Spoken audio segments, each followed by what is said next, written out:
Just ahead on Lehigh Valley Tempo, will this couple and thousands like them lose their health insurance because of Bethlehem Steel's financial problems? We'll check it out.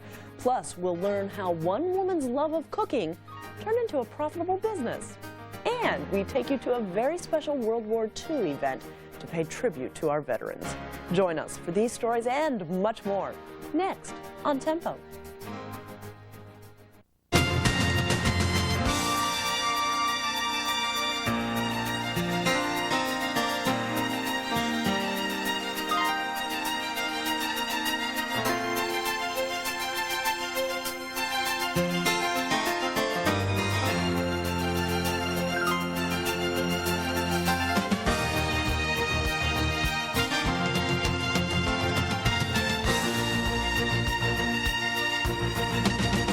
Major funding for Lehigh Valley Tempo has been provided by Keystone Savings Bank since 1925, serving the entire Lehigh Valley with personalized community banking services. Keystone Savings Bank, that's my bank. By UGI, providing services for more than 100 years to the homes and businesses throughout our communities. UGI Natural Gas, the first choice for better living. Additional funding for closed captioning has been provided by Dexter F. and Dorothy H. Baker Foundation in association with SH, the local self-help for the Hard of Hearing chapter, and by members of Lehigh Valley PBS. Good evening. Thanks so much for joining us. More bad news for Bethlehem Steel this week. The New York Stock Exchange stopped trading the company's stock after nearly 100 years on the exchange. The decision came because its stock fell below $1 a share for more than 30 days. It's been selling for about 30 cents a share this week.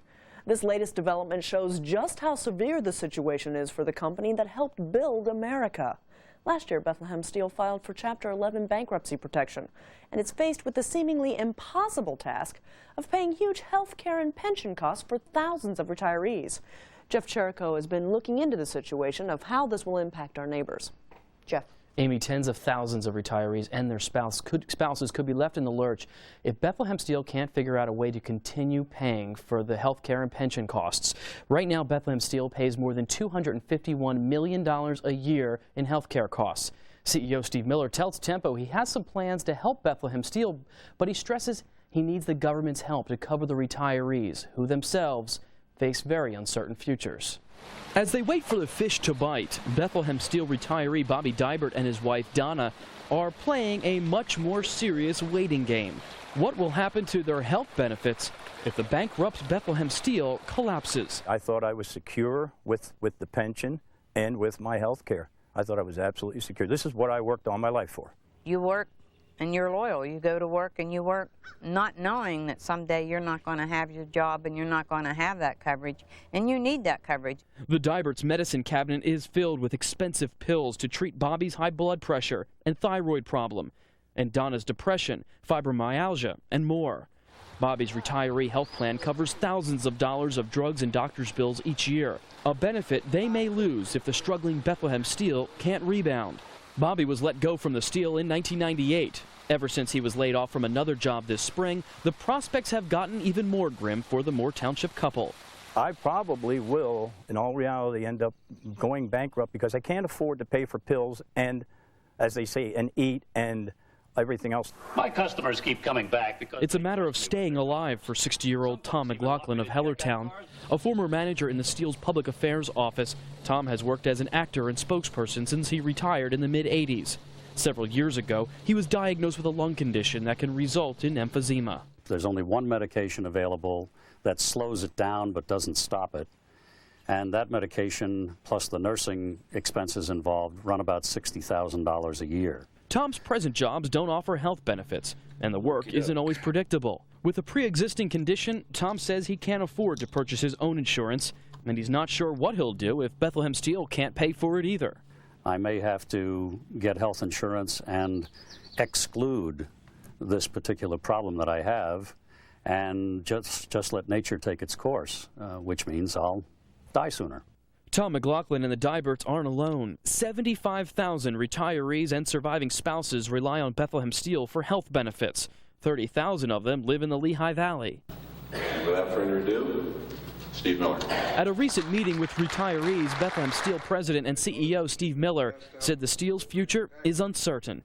He's working on creating joint ventures between other steel companies and individual Bethlehem Steel plants, like Sparrows Point in Maryland. Right now, negotiations look promising with CSN, a Brazilian company. And one of the big reasons is they have a huge supply of low-cost, high-grade iron ore, which can be readily exported from Brazil right up to the Sparrows Point plant.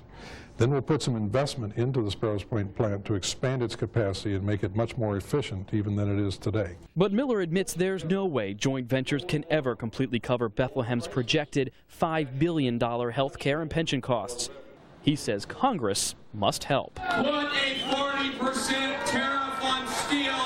Following the steelworker rally in Washington, D.C. earlier this year, President Bush imposed a 3-year tariff on steel imports. That gives Bethlehem Steel some breathing room to go on with restructuring plans.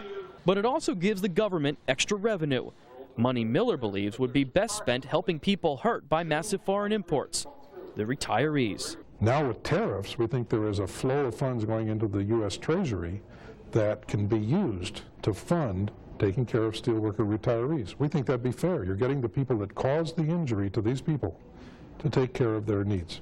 But Lehigh Valley Congressman Pat Toomey doesn't believe Congress should act. He believes imposing tariffs should be enough to level the playing field without having to hand that tariff money over to the steel companies. Toomey has been quoted, "I'm hopeful this will allow steel companies to keep their commitments to their employees." So can CEO Steve Miller relieve retirees' fears about diminishing health care benefits? The answer, a resounding I don't know. The answer to that depends on how successful we are trying to put these transactions together and also how successful we are getting help from Congress. Without that, there will have to be cut back in benefits. Meanwhile, Tom McLaughlin watches each move Miller makes, supporting his lobbying efforts in Washington.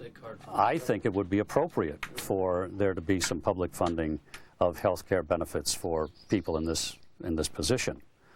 But you've got to sell a nation on that. But first, Miller must sell our nation's leaders that steelworker retirees and their health are worth the government's help. As for the pensions, they are guaranteed by the Federal Pension Benefit Guarantee Corps, but often at a lower rate. It's the health care that really has families concerned, as well as CEO Steve Miller. He told us in the meeting that he has 2 objectives: one, to place the plants in safe hands, and second, to reasonably provide for the retirees. But unfortunately, there are no assurances that either of those will happen.